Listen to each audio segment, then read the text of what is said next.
Today, we're going to see two different family trees. One is going to be godly, one is ungodly. And we're going to learn from two different men that what we pour into the next generation spiritually really does matter. Mostly because it will affect where someone spends eternal life. Join us today.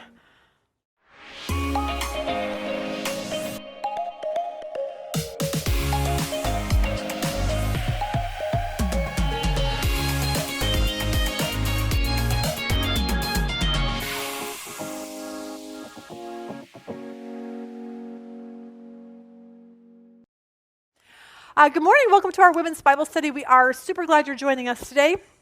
We are working through our series in Genesis. And last week, we ended with this whole idea of Cain killing Abel and sin crouching at our door. So it was a really, really important lesson for all of us to know that we do have a choice. We can take control and do the right thing. Now, we learned this with Cain because of what happened with his brother Abel.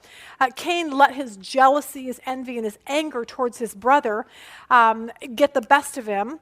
And we saw that Cain became the first, of course, first son of Adam and Eve, but he also was the first murderer. Now, I don't know why Cain thought that he could get away with it, because we should remember that God knows everything, He sees everything, and he finds us out because He wants us to change on the inside. I thought this was cute. At a church camp, there was a 7th grader. His name was Scott. He decided to try chew or snuff or whatever you call it with a couple of his friends. Of course, they got caught. And the counselor asked him, what was your experience with it? And he said, well, I got really, really sick on it. But he goes, I've told God that I'm sorry. I'm not going to do that again. And Scott said to the counselor, he says, but please do not tell my Sunday school teacher, Mr. Johnson. And the counselor says, well, you already confessed this to God. Like, what's the difference between God knowing and Mr. Johnson? And Scott said, well, God won't tell my parents. So I'm like, exactly. But picking up in Genesis, God does know what we do, and He doesn't forget, and He knows everything. And so Cain kills Abel, and so God talks to Cain right here. He says in verse 9, then the Lord said to Cain, where's your brother Abel? Hey, Cain, where is he?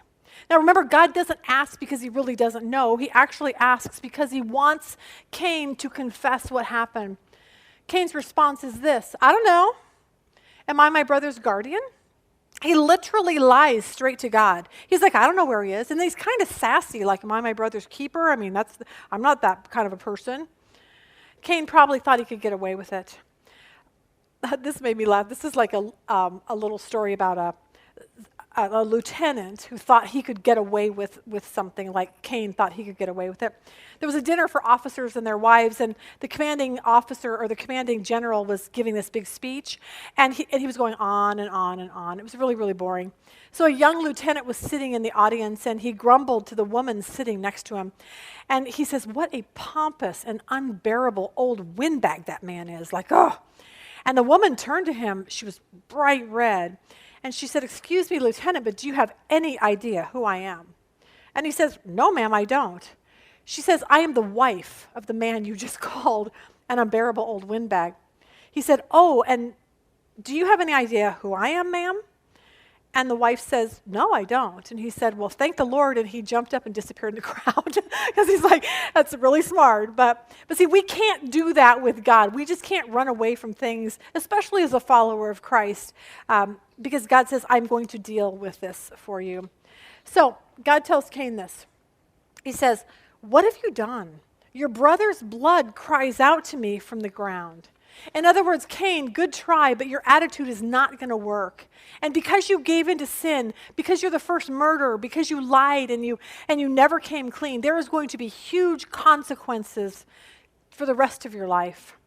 So God proceeds to tell Cain his future. He says this, he says, so now you're cursed, alienated from the ground that opened its mouth to receive your brother's blood you have shed. If you work the ground, it will never again give to you its yield. You will be a restless wanderer on the earth. But Cain answered this, look at this, my punishment is too great for me to bear. Wah, wah, wah. I killed my brother, but poor me. I mean, that's exactly what he's thinking. We saw this, Rob and I watched this show called Homicide Hunter. I don't know if you've ever watched it before. We watched all the Datelines. I think we've probably wiped them all out. So now we watch Homicide Hunter with Lieutenant Joe Kenda, okay?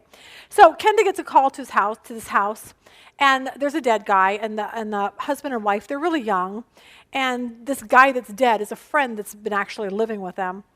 And Lieutenant Kenda gets there, and the young couple are just crying, and they're carrying on. They're just like, we were upstairs, and we heard this popping noise, and it scared us, so we ran downstairs, and my friend is like, he's dead. And they're freaked out, but Joe Kenda being Joe Kenda, he looks at the scene, and he's like, yeah, I don't think that really happened, okay? And when it was all said and done, here's the story. The friend who was staying with him was downstairs. He goes upstairs to use the bathroom. As he's coming out of the bathroom, he looks into the wife, and he says, hey, good night. She's like, good night. Just then the husband walks up the stairs. He assumes that his friend is having an affair with his wife. I think he was on drugs, doing some weird thing, whatever. So the guy's like, I just went to the bathroom, okay? But he doesn't believe him. So as the guy walks downstairs, the husband gets a gun and shoots him and kills him, and they come up with this whole story. But here's my point, is that it's the same root to what we saw with the first murder in history last week with Cain killing his brother Abel. It's this whole idea, I don't even know if I put this up here or not, hatred, strife, jealousy, outbursts of anger, selfish ambition, dissensions, and factions. But the husband responds just like Cain did. No, this is too hard for me. I didn't mean to do it. It was just a bad night. It was just something happened, and he's making all these excuses. Now, if you watch Joe Kenda, you'll laugh because this is his standard thing. He says, well, my, you should have thought about that before you got a gun and shot your friend, okay? And his fate was this now, years and years in prison. That's what's going to happen for this guy. That's your fate. Now, for Cain, his fate is going to be this. He's going to grow things. He's going to try to grow his carrots and his celery and whatever else is corn. And, it's not going to grow. It's not going to grow. And it's going to be really, really difficult for Cain to be able to find food anywhere because he can't, and now he's going to be banished from his family. Here's what he says. If he wasn't going to be his brother's keeper, then nobody would be his. God's like, you weren't going to be your brother's keeper. Why is anyone going to take care of you and care for you? Now, think about Cain. First child ever born, which means Adam and Eve is having other kids, and then they have other kids, and then they have cousins and aunts and uncles. Okay, they're all pretty much related at this particular time. And so Cain's like, I murdered my brother. My family's going to hate me. They're going to try to kill me. Verse 14 says this, since you're banishing me today from the soil, and I must hide myself from your presence and become a restless wanderer on this earth, whoever finds me is going to kill me. Like, God, this isn't fair. Someone's going to kill me because of what I did. But once again, God is so gracious to Cain. He's not going to let anyone kill him, which is amazing. You would think God would be like, hey, sorry, bro, eye for an eye. Kills your brother, someone kills you, whatever. But God did not do that. He allowed Cain to live, but Cain never responded with a heart for God. He never responded to God's graciousness with like, I just want to repent. He wandered. He wandered far from his family. He wandered far from God. He wandered far from everyone. And I think this story shows us a lot about God, his willingness to just wait for us and just be patient with us. But I think we learn a lot of lessons from Cain, like lessons on what not to do in life and lessons on what a really hard heart looks like. And I wonder if God wanted Cain alive so that we could, thousands and thousands and thousands of years later, read what not to do, why sin is so devastating, and we're going to be able to see that by Cain. Verse 15, then the Lord replied to him, in that case, whoever kills Cain will suffer vengeance 7 times over. So he placed a mark on Cain so whoever found him would not kill him. So the question people ask is, well, what is this mark? And the answer is, nobody knows. People come up with some really weird stuff, but the Bible doesn't tell us, so we don't know. Whatever it was people knew, you don't touch Cain, God says so. So Cain could wander free and never ever worry about someone killing him. Then, verse 16, Cain went out from the Lord's presence and lived in the land of Nod, east of Eden. I always say some of you come to Bible study, and this is the land that you come from. You nod off. Okay. But Cain has to leave his family. He's just not welcome anywhere, and he's really banished from everyone. But I think of how sad it was for Adam and Eve. Like how sad that must have been for them. They lost one son, a very godly son, to murder, and then they lost their other son as the murderer. It's tragic. So Cain sets out east of Eden. He wanders. It's hard for, to find food. He doesn't have a home. And I think he's furious with God. I think he just blames God for everything. He blames God for his pathetic life. And I think Cain sets out to prove to God that he can make it on his own without him. And we begin to see this attitude pervasive in Cain's life. And we see this attitude here in the United States on this earth. Here it is. I don't need God. I can live my life just fine without him. I don't want anyone to tell me what to do. I'm going to show God that I can do life on my own. And see, what we see from that is what we see in Cain, this me-centered attitude. It's all about me. Cain is living Frank Sinatra's words, I did it my way, okay? Because Cain never wanted to do anything God's way. And what we're going to see today is this attitude is going to be passed down from generation to generation to generation with some really bad effects. So Cain wanders. We see in the next verse something interesting. Cain was intimate with his wife. Cain has a wife. Now, we don't know at what point he got this wife. Was it when, before he killed, his brother Cain, or his brother Abel? Because think about it, we talked last week that when Cain killed Abel, he was probably in his hundreds. He was probably 115, 120 years old. So we said last week, he's old enough to know better. So if he really was 100, 115, it makes sense he probably had a wife before he even killed his brother. Nobody really knows that. But Cain gets defiant, and he stops wandering. Verse 17, Cain was intimate with his wife. She conceived and gave birth to Enoch. Then Cain became the builder of a city, and he named the city Enoch after his son. So he realizes that he can't build below ground, and he can't, grow carrots and corn or whatever. None of that works for him, so he's going to do something else. He's going to build above ground. He's going to build a city.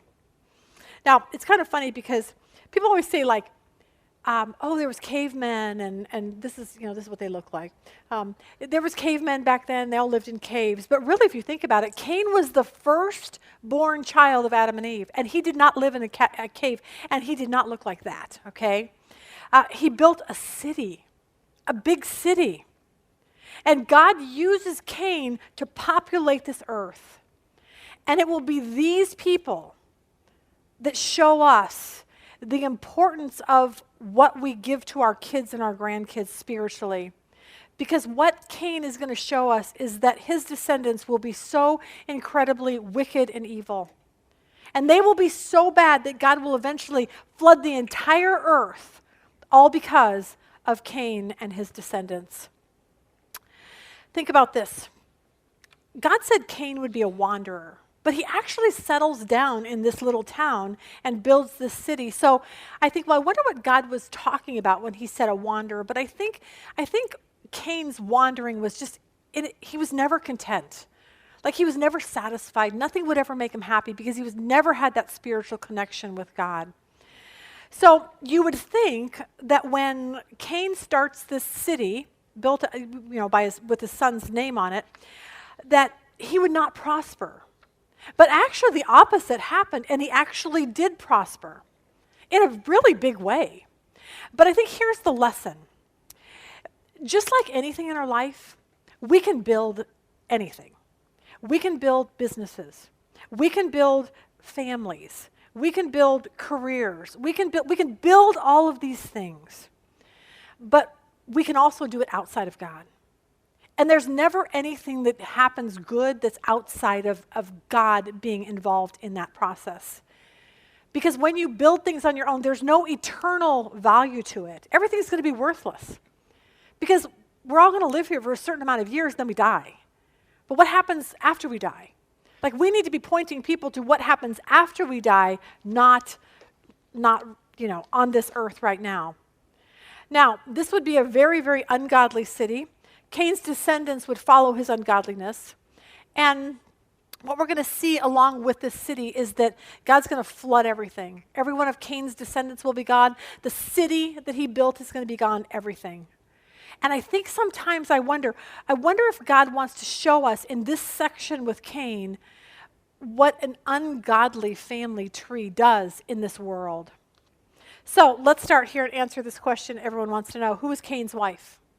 Well, guess what? Probably a sister, okay? That's just the way it was back then. Sister, cousin, niece, who knows? Because think of this. We know that Cain and Abel, were the sons of Adam and Eve, but they had a lot of kids. Look at this. Genesis 5:4. Adam lived 800 years after the birth of Seth, and he fathered other sons and daughters. He lived 930 years. You could have a boatload of kids in that amount of time, okay? I would say the Duggars, what were they, 18 kids and counting, or 21, or 1 million at this point? I have no idea.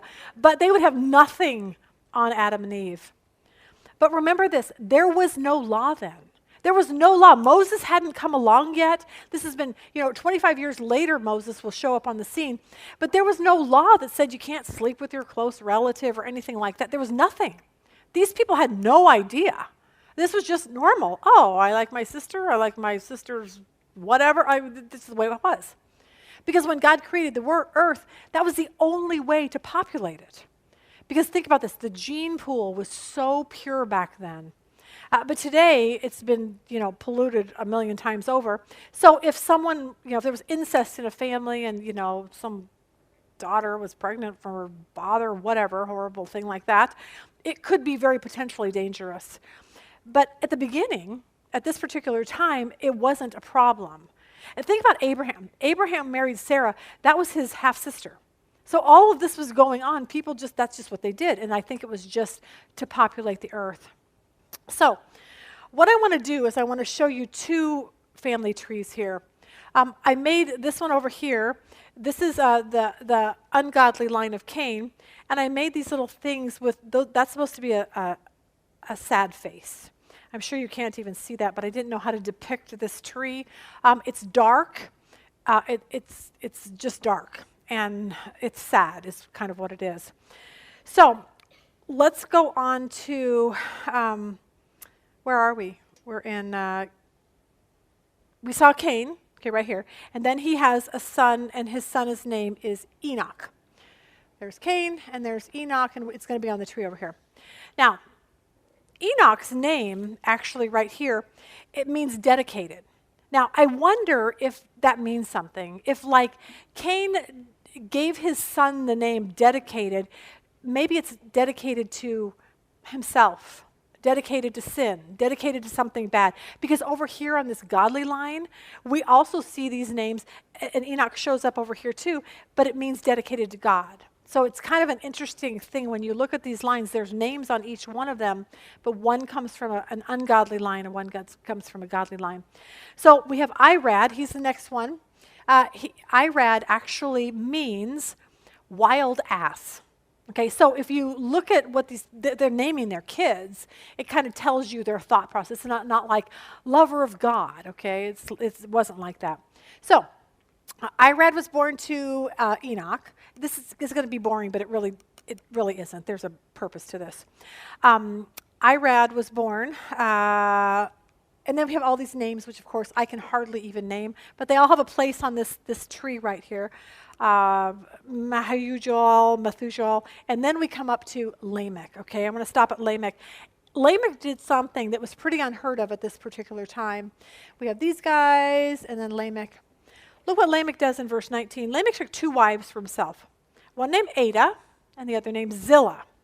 Now, this is a big deal because this is the first time we see polygamy in the Bible.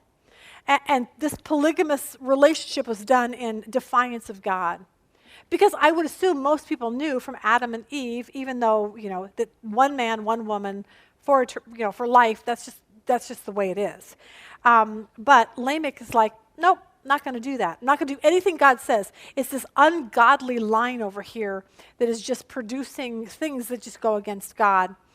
So Lamech takes on 2 different wives, and he does his own thing.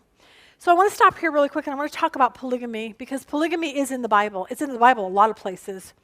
But what we need to know is that it's never God's original design. God's original design was always one man, one woman, to be joined together for life. That's God's original design. We see this in 1 Corinthians 7:2. But since there is so much immorality, each man should have his own wife, not should have 5 wives. Okay, each have his own wife, one wife, and each woman her own husband. Like, that's just the way it was set up. Now, what we need to know about polygamy is that just because the Bible talks about it does not mean God approves it. The Bible is always filled with descriptions of things, not prescriptions. He describes polygamy. He's not prescribing it as something we should do. So here's how this plays out. Eventually, 2,500 years later, Moses comes on the scene, and he gives the law. And in the law, we see this: you shall not commit adultery. Now, what that means is that's God's way of saying you have to have one wife. If you have a second wife, you've committed adultery. Like, he's making it very clear in the law. Anything outside of that is going to be really, really dysfunctional. Now, we see biblical examples of this. Abraham comes along. And he starts this new nation we know as the Jewish nation. His wife Sarah can't get pregnant. So this is what she does brilliantly. So after Abram had been living in Canaan 10 years, Sarah, his wife, took her Egyptian maidservant Hagar and gave her to her husband to be his wife. That would be like me going, hey, Rob, I can't have a baby, so I'm just going to give you someone else to be your wife. She can have your children for you, okay? Then I thought about that, and I'm like, well, will she clean and cook and do all those things? Maybe that's not a bad idea. Okay, so she does this. Instead of Sarah just waiting on God, she decides to give her husband another woman to be his wife. So this was polygamy, all right? But the problem is that what consumed Sarah after she did this was just jealousy and anger, and she was very, very abusive to Hagar. Hagar was the other wife. And you know what happened in that polygamous relationship? We feel the consequences of that today, okay? Hagar, the son, or the wife that Sarah asked to be, the other wife, he's the father of the Arab nation. Sarah's son, she eventually has a son named Isaac. He's the father of the Jewish nation. So we are living today with this catastrophic consequences in the Middle East, all because of this polygamous relationship all the way back in Genesis. It's a family line tree that goes, and it's a disaster. We used to be able to get on an airplane with our shoes on. Now we have to take them off. And you know why? It's traced to terrorism stemming from polygamy. God says polygamy is a bad thing. I don't want you doing it. We see it with Jacob. He has 2 wives, not by choice. He loves his wife. His dad or his father-in-law tricks him, and he ends up with 2 wives, but it's a disaster. And then the wives fight, and then it's like we're adding more people, more wives. Their whole life was just, that's what polygamy does. Jealousy, anger, bitterness. We see this with Elkanah, the 1 Samuel 1. There was a certain man, his name was Elkanah. He had 2 wives. One was called Hannah, the other Peninnah. Peninnah had children, but Hannah had none. See how devastating that is right off the bat.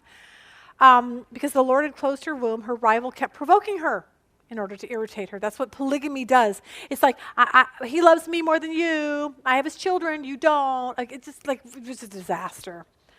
Nothing ever good comes of multiple wives. But we see so much of it in the Bible. There really is a ton of polygamy in the Bible. But what God says is good, man and Satan always tries to destroy. So, remember that God isn't approving it. I think sometimes he puts polygamy in there with these things to show us how devastating it really is. Once Mark Twain was lecturing in Utah, a Mormon acquaintance argued with him on the subject of polygamy. After a long and heated debate, the Mormon finally said, "Can you find me one single passage in the Bible that forbids polygamy?" And Mark Twain said, "Certainly, no one can serve two masters." And I'm like, yes, that is probably very true. But here are some reasons why there's been polygamy in the Bible. One, like I said, there was no law until 2,500 years later. So having polygamy, it was just kind of the norm. Like, people didn't really know because God had not said, don't do that yet. The second way is because when a wife was barren, just like with Abraham or with Hannah, they would always take on second wives because they wanted to pass their lineage on to someone else. The third reason was because there was a ton of wars. Now, if you have 100 men, they go off to war, 80 of them are gone, you have 80 wives that have no covering. Back then, a husband protected their wife. So a lot of men would take on extra wives. I don't even know if it was for sex. It would cost money to have these other wives. So a lot of it might have been just out of the kindness of their heart, like, I am going to take you as my wife, just because that way you won't become a prostitute and you won't become a slave. So there were some reasons why they did it back then.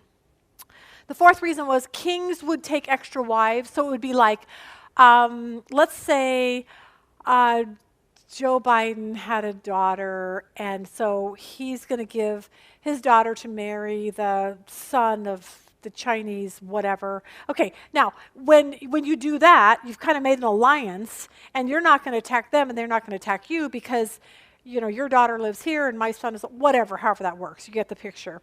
So it's kind of like they were partnerships with these other kings, and so they took on extra wives for that reason. Still not a good thing. And then the last reason is because sometimes people they just said, I'm not going to do what God says. And we see that with King Solomon, and we see that with King David. God said, do not have more than one wife. And they disregarded it. Look at Deuteronomy, verse 17. King David knew this. It says, the king, he shall not multiply wives for himself, or his heart will turn away. It was very, very specific in the law. You don't do that as the king. David would have known that. But God, I think, wants to show us through these men who had polygamous relationships that it was a really bad thing. David was warned. God said, do not take more wives for yourself. And David disregarded it, and his family was a disaster. His one son from one wife raped a daughter from another wife. His son Absalom campaigned to take his throne away from him, and David literally had to leave Jerusalem because there was this big fight between the family. Absalom slept with his father David's girlfriends up on the rooftop to show everyone that he was in control. One son murdered another half-brother. There were fights over who would take the throne. Solomon actually ends up killing his half-brother because after Solomon takes the throne, his half-brother decides he wants part of something, and Solomon's like, kill him. You're like, what? But that was David's life because he disregarded what God said about polygamy. There will always be turmoil when we don't do what God tells us to do. That's just kind of a given. And he uses people in the Bible to show us the dangers of that. Now, did people take, extra wives? Yes. Do we disobey God a lot of times? Yes. But here's the bottom line. Are there consequences? And the answer is yes. So that's the end of the story. So, back to Genesis. Civilization starts in this city over here. I'm going to run through this really quick so you can see this. All of these people have names over here. I'm just going to throw this out really quick. Ada bore Jabal. He's over here. He was the father of the nomadic herdsmen. So what's happening is you've got the city Enoch. Cain starts this. He has a son, he names the city Enoch. Now there's other kids being born.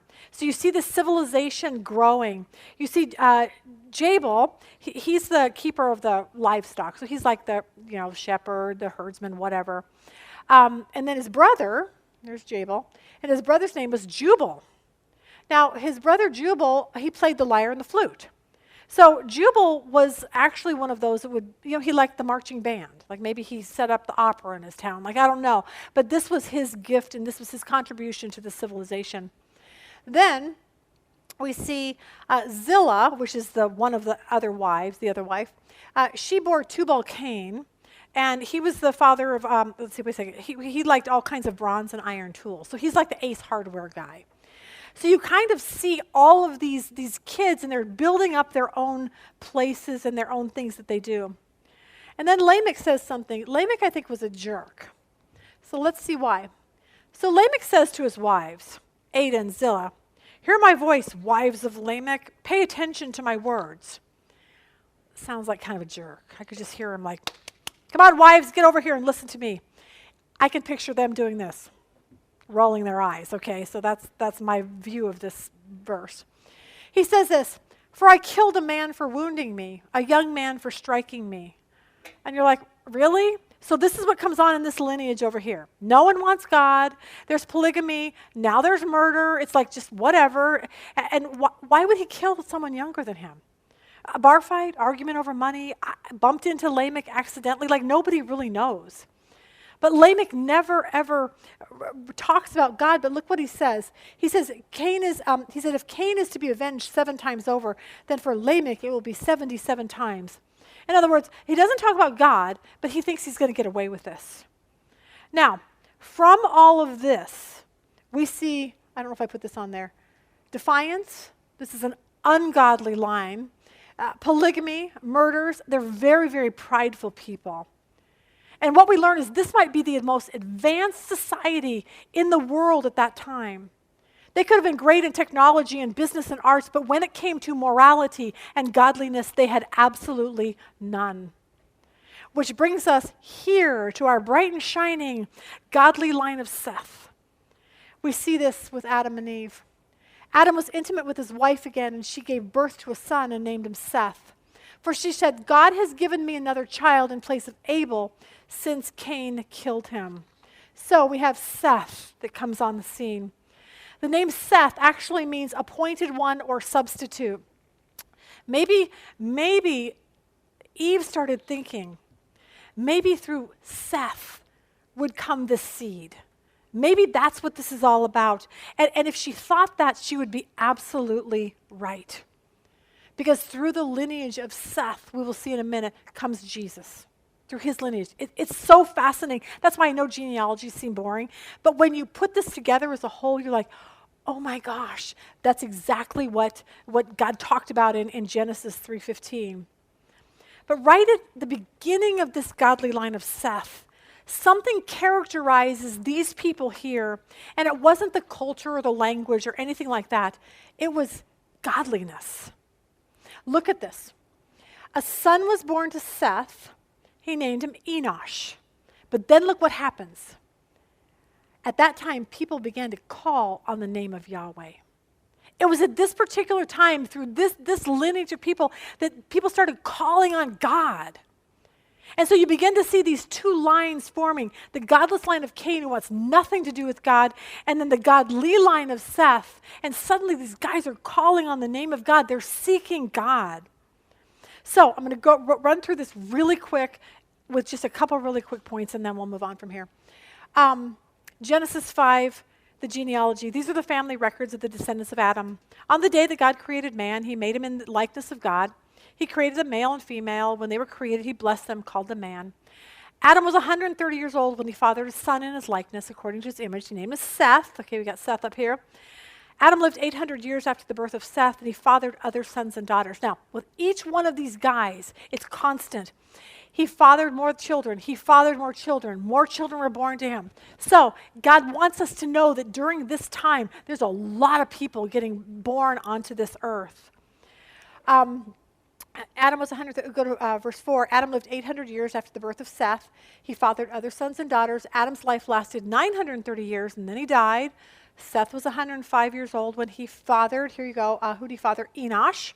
Okay, we'll just skip through this so you know. And then Enoch has Kenan, and Kenan has Mahalalel, or whatever his name is. And then he fathers Jared. Okay, so you kind of get the point here. And then he fathers Enoch. Enoch was 65 years old when he fathered Methuselah. There you go. But this is where everything turns. It's kind of fascinating. After the birth of Methuselah, Enoch walked with God 300 years, and he fathered other sons and daughters. Enoch's life lasted 365 years. Enoch walked with God, but then he was not there because God took him. Now, this is fascinating. First of all, that Enoch has a son, and somehow his son made him go, oh my gosh, I need a relationship with God. And so he actually has this really, really good relationship with God, enough so that God never let him die. One day he's walking along, God says, hey, I'm bringing you home. He doesn't die, he just takes him home. He disappears off of this earth. That happened 2 times in the Bible. Enoch being one of them, the other one was Elijah. Now, some people think that these 2 are going to be the 2 witnesses in Revelation. If you've studied Revelation with us, there's 2 witnesses that show up on this earth. Nobody knows who they are. Some people think it's Moses and Elijah. Some people think it's Enoch and Elijah. Watch what Got Questions says about this. Enoch and Elijah are seen as possibilities for the 2 witnesses because of their unique circumstances surrounding their exit from the world. Enoch and Elijah, as far as we know, are the only 2 individuals whom God had taken directly to heaven without experiencing death. Proponents of this viewpoint to Hebrews 9:27, which says that all men are appointed to die once. Okay? The fact that neither Enoch nor Elijah has experienced death seems to qualify them for the job of the 2 witnesses who will be killed when their job is done. In addition, both Enoch and Elijah were prophets who pronounced God's judgment. Now, that is a really interesting thought. I'd never thought about that before until I studied this, and I'm like, that actually kind of makes sense, okay? Who knows? We'll see. Then we have Lamech. But look at this. Lamech, remember, Lamech over in the ungodly one is the bad guy. He's the polygamist. But now we see a Lamech coming on the godly side. And then he has a son. Lamech was 182 years old when he fathered a son, and he named him Noah. There you go. So that's where we get our Noah, the ark, and all that kind of stuff. And he goes on to say this, maybe. This one will bring us relief from the agonizing labor of our hands caused by the ground the Lord has cursed. Noah was 500 years old, and then he fathered Shem, Ham, and Japheth. So you can see this exact line here. You see the boys down here. So you have this godly line of Seth, and you have this ungodly line of Cain. Now, I just want to show you something really quick, why this matters, and it all goes back to Jesus. Here you go. Luke 3:23, there's 2 genealogies. There's one in Luke and there's one in Matthew. This one is believed to be Mary's genealogy, but here it begins here. As he began the ministry, Jesus was about 30 years old. He was thought to be the son of Joseph, and he goes through all of these lineages here. But look at verse 36. Son of Shem, son of Noah, son of Lamech. So you see what I'm saying? All of those people that we just, from this lineage right here, is where Noah comes. It's fascinating. Genesis 3:15, I think God tells us that it's this line. I will put enmity between you and the woman, between your offspring and hers. He will crush your head. You will strike his heel. Everything comes from this line of people right here. So, the takeaway for today is this. What are we making most important in our kids' lives? Do we want them just to go get the career, go get the job, go be really important in life? Or are we really pointing people to Jesus? Are we giving our kids a godly lineage? Are we teaching our children a biblical worldview, not a cultural worldview, but a biblical one that says, this is what the Bible says? Are we making them understand the importance of church and reading their Bible? Or are we more worried about sports, dance, music? Not that those things are bad, but they are if this is not first. If we're not pointing people to Jesus first. One of our kids, when he was in high school, he was just off the rails completely, wanted nothing to do with God. So we sent him to a Christian college. We sent him to Arizona Christian College. And I will tell you what, God in his grace and mercy put him with 2 of the most godly guys in college. And those 2 guys poured Jesus into our son's life, and it radically changed his life forever, for the good. gave his life to Christ again, and really just lives for him to this day. And I trace it back to doing something like, hey, I'm going to send you to a Christian college so that something can be poured into your life that has something to do with God. My fear is that we spend so much time worrying about things that don't affect eternity, and that scares me. But then when I saw these two lineages, I see what's going on here. And we need to focus on this, is what we need to do. Because the impact we have on a person could really be good or bad. Read this, we'll end here. Max Jukes was an atheist who lived an ungodly life and married an ungodly woman. They had 540 descendants. 310 of them died paupers, 150 were criminals, 7 murders, 100 drunkards, more than half of the women were prostitutes. Jonathan Edwards, on the other hand, lived a godly life, married a godly woman. They had 1,394 descendants, 13 were college presidents, 65 were college professors, 3 were U.S. senators, 30 were judges, 100 lawyers, 60 doctors, 75 Army and Navy officers, 100 preachers and missionaries, 60 authors of prominence, 1 vice president of the United States, 8 were public officials, 295 college graduates, of whom some became state governors and U.S. ambassadors. 1 lived an ungodly life and had detrimental effects on his descendants. The other lived a godly life and had a tremendous positive influence on his descendants. So that's the question that I want to ask today. What is our family tree going to look like? Are we going to look more like Cain, caring about the things of the world? Or are we going to look more like Seth and care more about the things of God? Because a godly family tree will affect people for all eternity in heaven. But a godless family tree will affect people for all eternity in hell. So that's the question. What kind of impact are we going to have? Father, thank you for these two lineages, for your word today. God, help us to walk out of here and think, what am I pouring into my kids?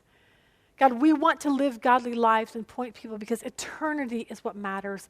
And knowing Jesus is the most important thing. And I pray, God, with everything in us, that that's what we focus on for everyone watching this video today. Thank you for Jesus, who made it possible for us to have a relationship with you, God. In his name we pray, amen. See you next week.